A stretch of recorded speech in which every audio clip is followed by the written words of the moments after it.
Bayangkan ini, Anda sedang berdiri di sebuah pompa bensin di suatu tempat di Asia Tenggara. Harga yang terdekat is small ribihta ting ta pernah Anda isara mamah amazing na tapurin tapir. So much remembers that Tesla kanki, but in lamna and touch court new tenu the new string. Banubor kaito ditawit the tatsa chep in you. Iwazi haber diparas, such as Horfia diparas, dari buaha ini ditolamnit di teman van de verbari. Mamungwai Brazil, Gergu nois ura haber tours forward metani Ruth Leal. Any direct, not a word to genoshi. Our usual nerkai misjukes fight this you bergandan in better stress small it is a stem ben year estate a perlanity in tanks and OPEC. Program biodiesel wajib beni Indonesia mencampurkan 50% bahan bakar pasca nasional bukan lagi sebuah eksperimen. Ini adalah kebijakan nasional. Dan kartel minyak after berstart in E6 the ini and tidengkari. Kolega saya dari Barat mengatakan bahwa saluran ini tidak akan pernah mencapai 10.000 pelanggan. Dia mengatakan kebijakan energi Indonesia terlalu khusus, terlalu teknis, tidak ada yang mau menonton ini.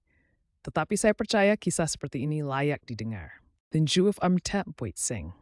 En een fusgang is het memat nerelred Indonesia shu thal uzitent. En wat de kentur van lands tritos, de kaz.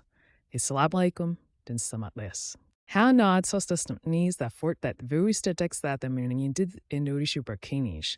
Mbrapper sta strategini mengi menginya global, malta short bag masih divitna debit Indonesia. Dan ada satu fakta di tengah video ini yang membuat para analis energi di Rotterdam dan Houston terdiam ketika pertama kali membacanya. Mari kita mulai dari tahun 2005, karena disinilah cerita ini dimulai.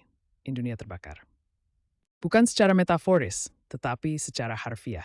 Setiap musim kemarau, kebakaran melahap jutaan hektar lahan di Kalimantan dan Sumatera. Asapnya mencekik kota-kota.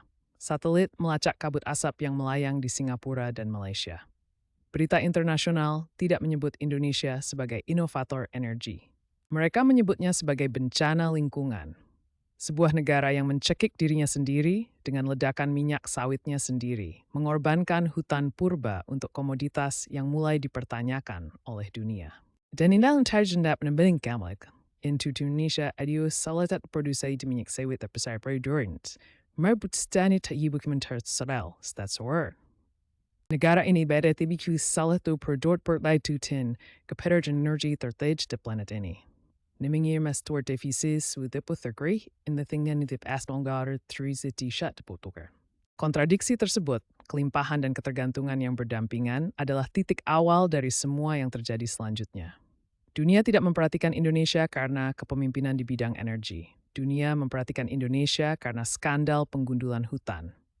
Disitulah cerita dimulai. Dan the theory step i pertnaim is a step tayo sa carrying stem ang gejutkan semua borgar yang they memperhatikan. Sekarang, coba tebak ini.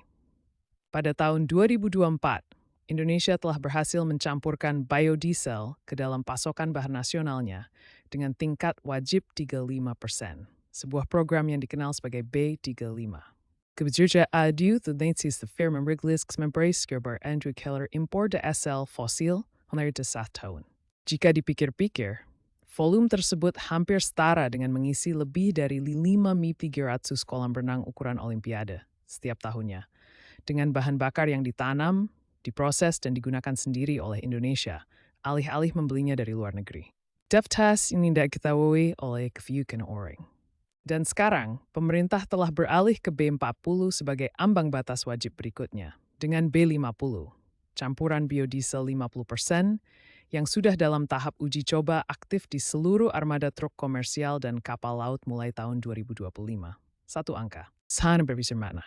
Indonesia berameneth, Indonesia menwitstu harkanid, the thrang you. The sin is letart you.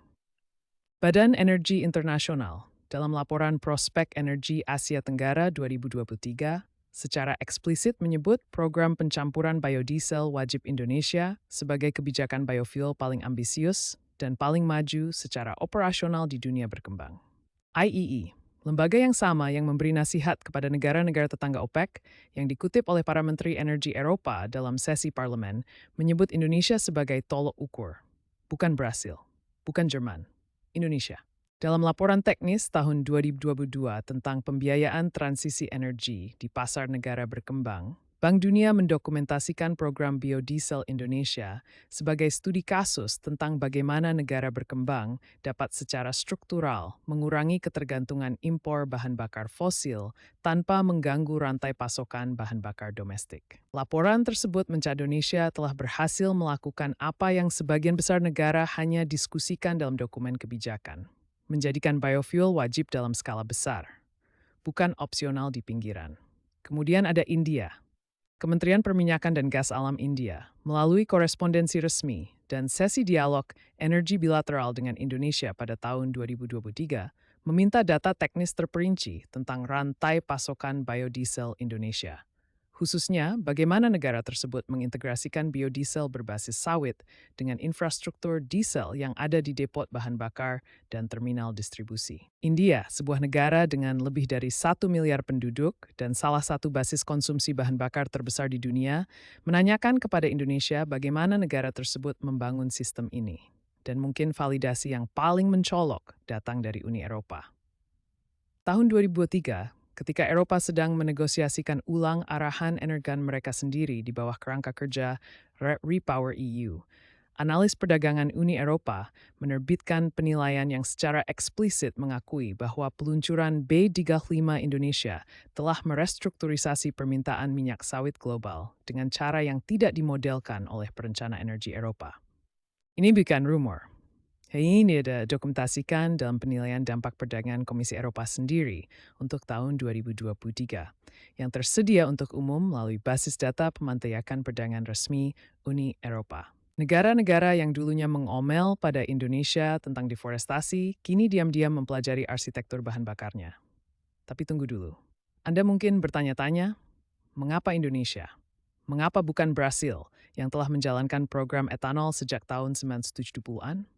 Ditambahkan harga subsidi goreng presiden kami Utah etanol jagung buta dan subsidi biofuel sumber geobrits. Daith yeistana, dangajutku. Brasil membangun program biofuelnya di atas tebu dengan subsidi federal khusus, industri kendaraan berbahan bakar fleksibel yang dibangun khusus, dan struktur politik yang menjadikan program tersebut sebagai proyek identitas nasional selama lebih dari 50 tahun. Amerika Serikat membangun program etanolnya di dalam salah satu sistem pertanian terkaya di dunia, dengan surplus biji-bijian, pasar modal yang besar, dan infrastruktur teknologi yang tidak dapat ditiru oleh negara berkembang manapun. Indonesia membangun B35 dan sekarang sedang membangun menuju B50 di tengah sesuatu yang sama sekali berbeda. Indonesia membangun program ini sambil mengelola kepulauan yang terdiri dari 17.000 pulau. Sambil menyeimbangkan tekanan dari Uni Eropa yang mengancam akan melarang impor minyak sawit Indonesia. Sambil membelah diri dalam sengketa Organisasi Perdagangan Dunia. Sambil secara bersamaan melawan narasi deforestasi yang telah mengikuti industri minyak sawit selama beberapa dekade. Setiap tantangan logistik, setiap hambatan diplomatik, setiap kesenjangan infrastruktur yang akan menghentikan sistem yang kurang gigih, Indonesia tetap membangunnya. Justru karena itulah negara-negara berkembang mempelajari model biodiesel Indonesia, bukan Brasil dan bukan Amerika. Kata sisi di Indonesia, in mirip and truth. Mempelajari transisi energi dari negara yang mencapainya di bawah tekanan pengawasan ketat dan modal terbatas jauh lebih bermanfaat daripada belajar dari negara yang mencapainya dengan subsidi pertanian selap di seabad anggaran tanpa batas. Keduanya menghasilkan biofuel. Selama 1 menit tambahan sesin tapinya berhawain degrade desiree. Namun kita harus jujur, karena sebut cerita yang jujur harus bercakap hal ini. Probasin umangkuyu to bukang the brasikar stank. Perluasan budidaya kelapa sawit untuk memenuhi permintaan bahan baku biodiesel yang terus meningkat, terus membawa risiko lingkungan, khususnya terkait perubahan penggunaan lahan di zona pertanian perbatasan Kalimantan dan Papua. Para kritikus di berbagai lembaga, termasuk Greenpeace dan Rainforest Action Network, telah menyampaikan kekhawatiran yang sah bahwa mandat biodiesel, jika tidak dipadukan dengan tata kelola lahan yang ketat, dapat mendorong pembukaan lahan gambut yang kaya karbon. Justru kebalikan dari apa yang seharusnya dicapai oleh transisi energi. Selain itu, rantai pasokan minyak kelapa sawit domestik masih menghadapi tantangan konsistensi kualitas di tingkat kilang dan fasilitas pencampuran. Dan operator transportasi kecil di Indonesia bagian timur melaporkan kesenjangan akses berkala ketika pasokan B35 atau B40 terganggu di depot regional. Betekent stembijn tarif kalidu terpertutan. Aridu, just you or do you do same seridu. Pertama, Indonesia telah mengurangi impor solar fosil tahunan lebih dari 12 juta kiloliter melalui program pencampuran biodiesel wajibnya. Dan lembaga energi paling kredibel di dunia, dari Badan Energi Internasional hingga Bank Dunia, telah menobatkannya sebagai tolok ukur bagi negara-negara berkembang. Ini bukan klaim domestik, ini dalam maintain internasional. Kedua, kegagalan sebagai itu kurang diunggulkan di senjata. Setiap kisah sukses biofuel besar lainnya dibungi Yaltrim School penuh keistimewaan. Stabilitas, infrastruktur, stems berdekat. Indonesia membangun versinya di bawah tekanan diplomatik, kompleksitas geografis, dan skeptisisme global. Itulah mengapa strategi B50 membawa pelajaran yang tidak dapat ditiru oleh program negara lain manapun untuk negara-negara yang paling membutuhkannya. Kesulitanlah yang membangun ini. Dan kesulitannya dapat ditransfer. Ketiga, ini penting bagi Anda sebagai warga negara Indonesia. Lain kali seseorang menganggap industri minyak sawit hanya sebagai masalah, hanya sebagai beban lingkungan, sekarang Anda memiliki gambaran lengkapnya.